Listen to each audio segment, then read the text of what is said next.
The odds are that every day of your life, somehow, somewhere, you hear the music of Ludwig van Beethoven. His masterpieces reach out to all of us. Beethoven reached out to very few. His was a life of isolation.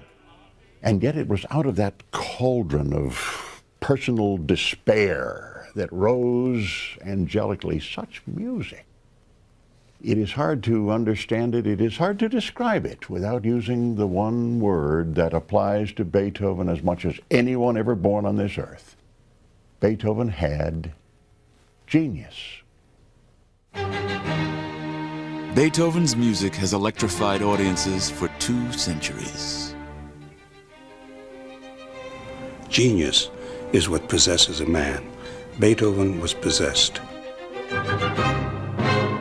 He's able to elevate us in a way nobody else can because he went through hell. Beethoven struggled through hearing loss, abuse, and heartbreak. But the music kept playing in his head. His passion saved his life and changed music forever.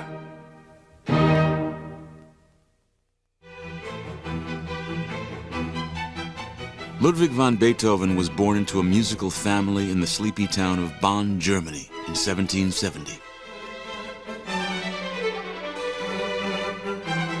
Bonn was a quiet outpost of the simmering Holy Roman Empire. Revolt was in the air and would soon spread across Europe. The aristocrats who had ruled for centuries didn't realize it, but their world was on the verge of collapse. However, conservative Bonn was still a refuge from the turmoil, and the Bonn court was the aristocrats' palace. The palace's musical director was the brilliant Ludwig van Beethoven, the grandfather of the great composer who shares his name. Grandfather Ludwig tried to pass on some of his musical talents to his son, Johann. But Johann turned out to be a mediocre musician and a surly alcoholic.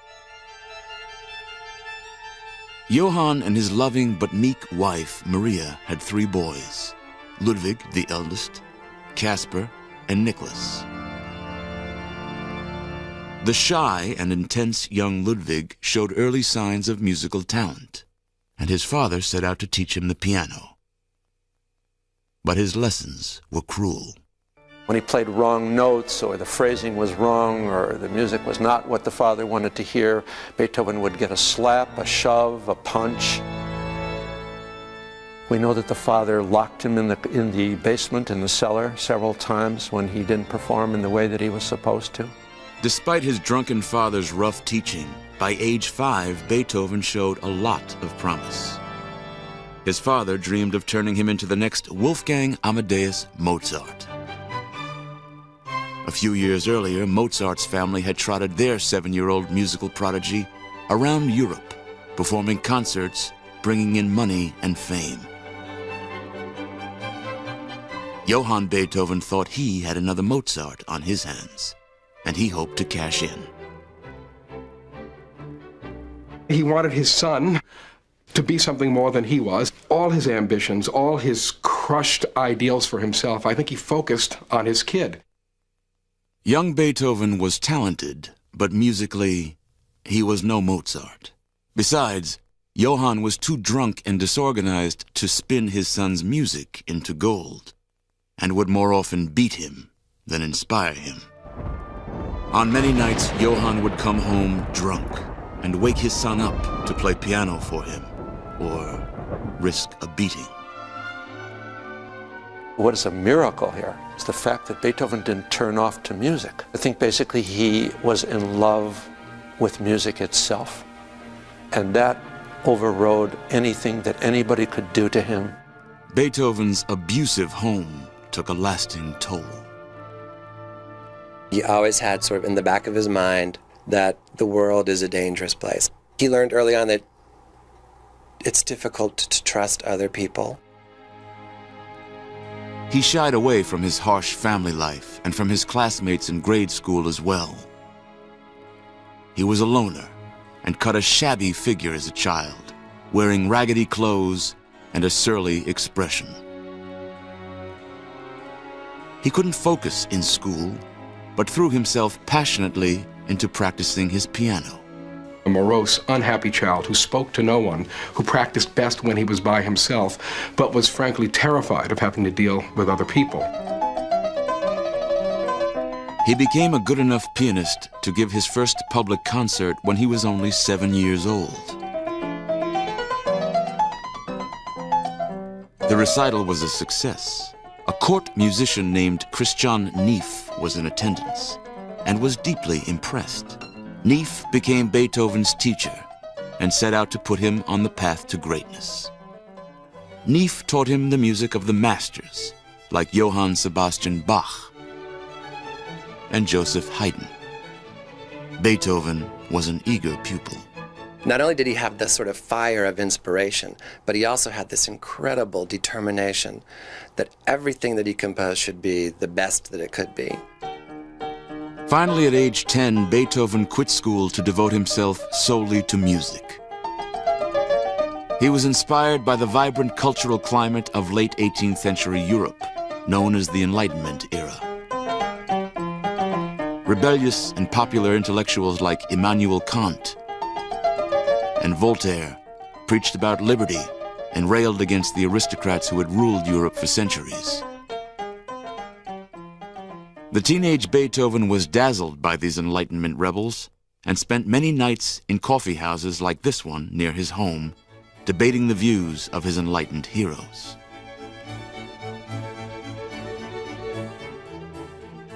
He grew up in an atmosphere where you could talk and think aloud for the first time. It allowed him, if you like, to break the rules in music, just as everyone else was breaking the rules in all other areas. By his early teens, he was anxious to break out of the conventions of classical music. He explored new rhythms and melodies and wrote some striking compositions, like this Juvenilia Sonata.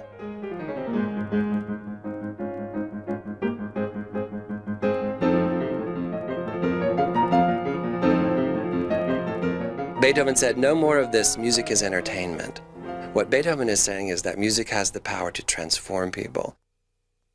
His tutor, Christian Neef, took out an ad in 1783 in a music magazine urging Bonn's aristocrats to sponsor his pupil to go to glittering Vienna, musical capital of the world. Neef promised that Beethoven was a genius who would no doubt become another Mozart. At last, in 1787, a group of noblemen pooled their money for their hometown rising star. The restless 16-year-old left the musical hinterlands of Bonn in March of that year, hungry to prove himself in glamorous Vienna, the toughest test of all. Vienna in 1787 was the undisputed cultural capital of Europe. The arts were flourishing as aristocrats lavished money and courtly favors on artists of all kinds. For years, Beethoven had yearned to go and prove himself there. Above all, he wanted to meet Vienna's reigning god of classical music, Wolfgang Mozart. Just days after arriving, 16-year-old Beethoven used his connections to get a chance to play piano for Mozart in this room. His brilliant playing stunned the great master. Mozart just could not believe what he was witnessing. Mozart actually left the room and went into the next room where his wife was entertaining friends, and he said, "Watch out for this boy. One day he will give the world something to talk about." Beethoven was thrilled to have impressed his childhood hero and hoped to study with him. But their first meeting would also be their last. Just 2 weeks after arriving in Vienna, Beethoven's mother grew ill with tuberculosis, and he had to rush back to Bonn.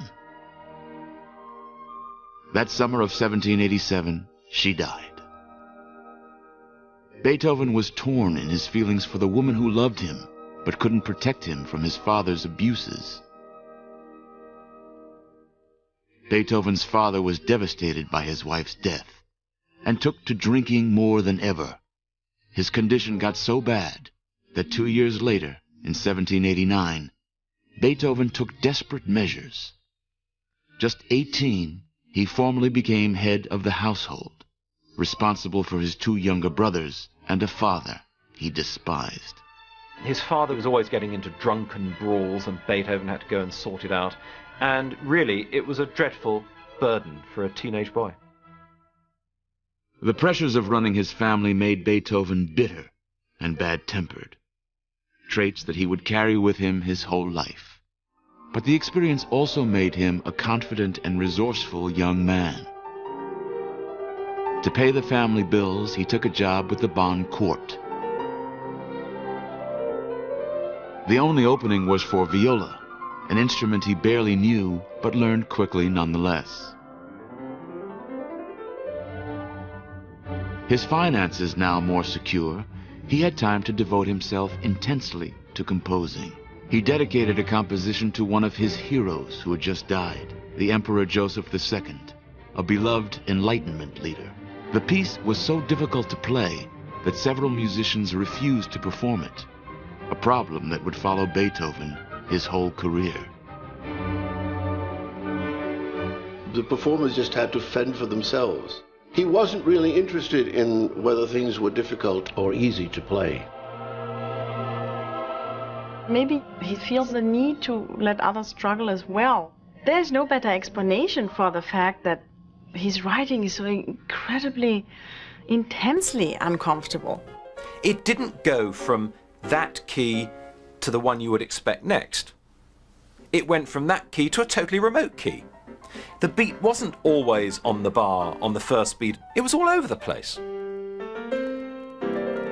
The violinist of most of his late quartets said to him, "Can you try to rewrite it? It's practically unplayable." And Beethoven's famous response to that was, "Do you think I give a damn about your miserable little violin when the muse visits me?" Beethoven's music embodied the upheaval shaking Europe.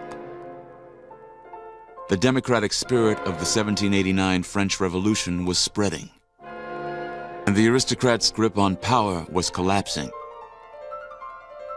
But the nobility continued to bankroll Vienna's musicians. And the nobility's musical darling was the legendary composer Joseph Haydn. Haydn was entranced by Beethoven's daring new music and offered in 1792 to become his tutor. The aging veteran immediately took the rising young star back to Vienna to help him win over the nobleman. Beethoven was thrilled.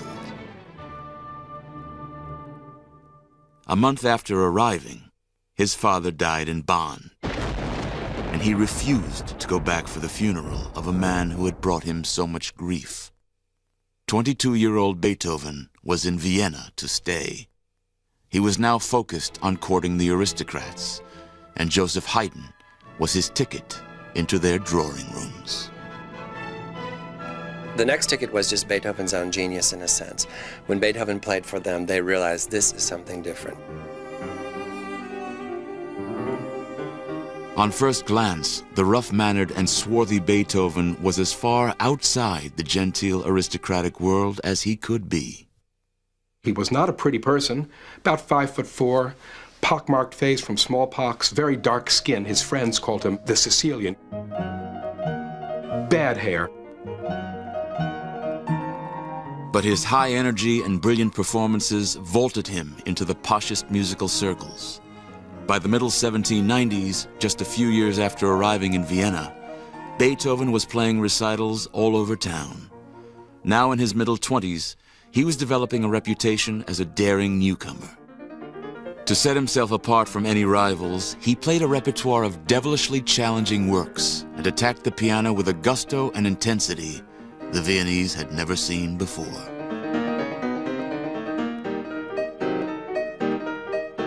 He developed an art form where emotion was really the first thing that hits you. I mean, he tries to throw you off balance. Women would faint, men would weep, things would be hurled on the stage. It was just extraordinary. And Beethoven's way of treating the instrument was so different from what anyone had ever heard as to create instant celebrity for him. Wealthy patrons like Prince Lobkowitz and Count Razumovsky lined up to offer money to Beethoven, no strings attached. This money allowed him to concentrate full-time on playing and writing music. But, always the renegade, he made clear to his backers that he could be subsidized, but he could not be bought.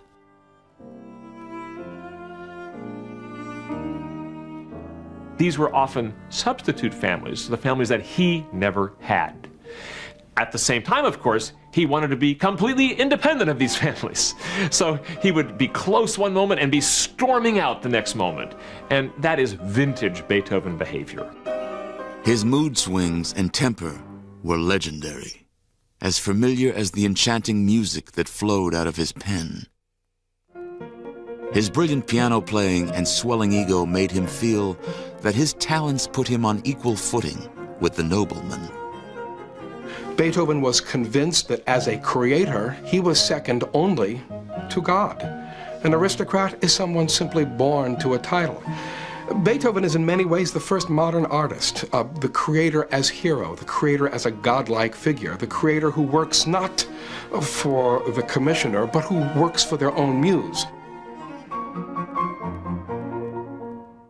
He occasionally repaid his patrons by dedicating compositions to them, such as the famous Pathétique Sonata he dedicated to his patron, Prince Lichnowsky. But he was not afraid to upbraid his sponsors when they got on his very fragile nerves. After yet another flaming row he had with Prince Lichnowsky, he stormed out of Lichnowsky's country residence, and he left him a note saying, "There are many Count Lichnowskys, there is only one Beethoven." And that, in a sense, was the guiding principle of his life. He liked people to speculate that the word van in the middle of his name meant he was of noble birth. In fact, the van meant nothing of the sort, but Beethoven liked his fans to guess at some mystery in his background. At the same time, he despised the nobility. A slight shade of hypocrisy there. But after all, if someone thinks you're related to royalty, you don't summon them all and say, actually, it's not true, is it? In the late 1790s, now in his late 20s, Beethoven solidified his reputation as the star pianist in town by challenging other pianists to high-spirited improvisation contests. Well, along came the great virtuosos of Europe, and they would play against this young man, and he would run them out of town.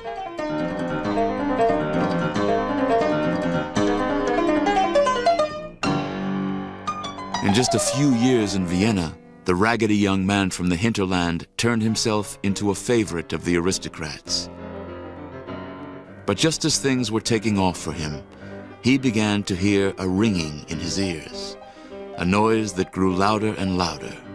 It would soon engulf his musical world and turn it into silence.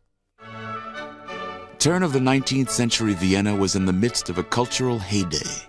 One of its major stars was Ludwig van Beethoven. With his wild shock of hair and stern gaze, he was a curious and volatile society darling. In 1800, 30-year-old Beethoven crossed a composer's milestone by writing his first symphony. Critics loved it. Even the first and second symphony already, they are so heavenly and so wonderful that you just feel you're safe. You are living a peaceful life. His growing fame was also bringing Beethoven, for the first time in his life, attention from women. He fell passionately in love with one of his pupils, the Countess Giulietta Giacardi. To woo her, in 1801, he wrote the sublime and delicate Moonlight Sonata.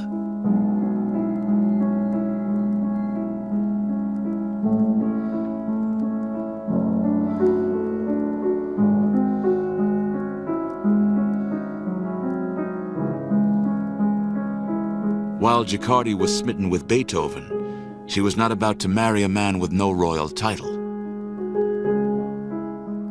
She left him to marry a count just 2 years later, a pattern in Beethoven's life that would repeat itself again and again. Beethoven's spirit was crushed, and his body was now beginning to fail him as well. In his late 20s, he had begun to realize he was losing his sense of hearing, and he was terrified. Beethoven's struggle with the crisis would soon take over his life. His hearing loss made his notorious temper and rages even worse. He would become violent, he would become abusive, and he would become physical. Wild mood swings seemed to have dominated his life. Friends and supporters grew worried about his flights of rage.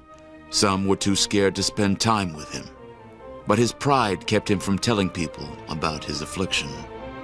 When Beethoven began to go deaf, it made life very difficult. He was extremely embarrassed. He didn't want to be laughed at, so for a while he pretended that he could hear things. In the spring of 1802, he retreated to this quaint village outside Vienna called Heiligenstadt, hoping a more natural environment would help cure him. He went to this bathhouse there and took mineral baths day after day. Doctors were baffled and had him try everything, from swimming in the Danube River and later even inserting giant brass trumpets into his ears to pick up sounds better. But every remedy failed. Beethoven lived in this house, and when he looked out at this church bell and could barely sense it ringing, he knew his hearing would soon be gone altogether. In a heartbreaking letter to his brothers he wrote in the fall of 1802, he confessed his anguish. I am obliged to live like an outcast. If I venture into the company of men, I am overcome with a burning terror. Beethoven never sent the letter. Friends found it stuffed in his desk years after he died.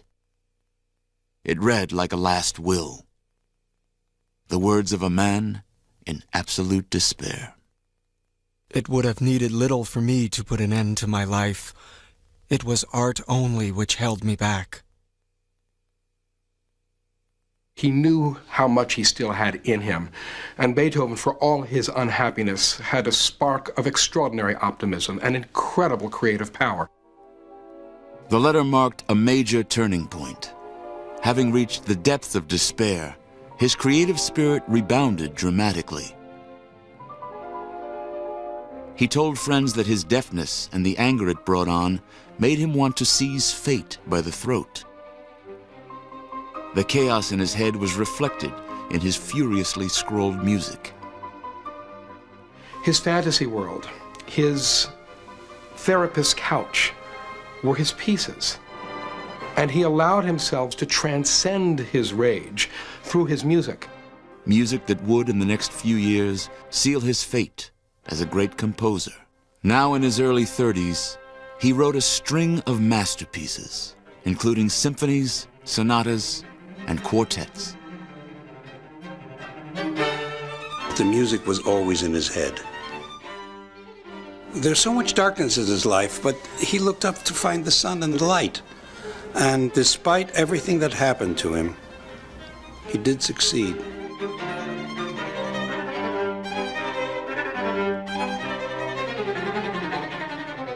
Critics applauded his genius and daring. By sheer force of will, he seemed to be reborn.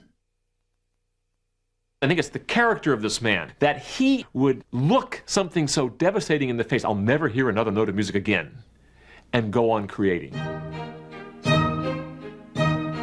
One of his next compositions, the grandiose Third Symphony, reflects his soaring confidence.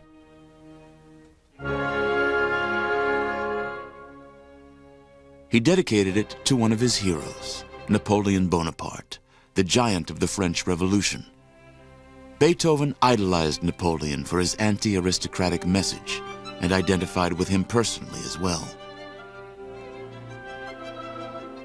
For someone who has forsworn his own father, which Beethoven did, Napoleon becomes a brother or a father figure, more than just a political figure. Beethoven passionately believed that Napoleon would go on to lift his countrymen into an enlightened, utopian new world. Of course, it was not to be. Just a year later, in 1804, Napoleon expanded his war of conquest across Europe and declared himself Emperor of France. Beethoven felt so betrayed that his hero had turned into a tyrant that he violently tore Napoleon's name off the musical score and retitled it simply Eroica, or Heroic. This is very remarkable. He didn't burn his score of the Third Symphony. He knew exactly that he was dedicating the symphony to the spirit of the revolution, not to one person. Beethoven was carrying on his own musical revolution with his booming Fifth Symphony in 1808, with its famous, bold, and dynamic opening. Also in 1808, with his deafness closing in on him, 38-year-old Beethoven struggled to recapture the beauty of nature with his sad and delicate Pastoral Symphony. He scrawled in the margins notes about how the symphony should sound like things he would soon never hear again, like bird songs and wind.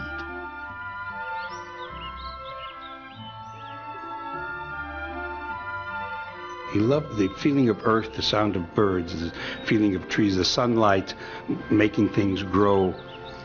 And he translated it in his own way, that if you just sit back and listen, it all becomes clear to you.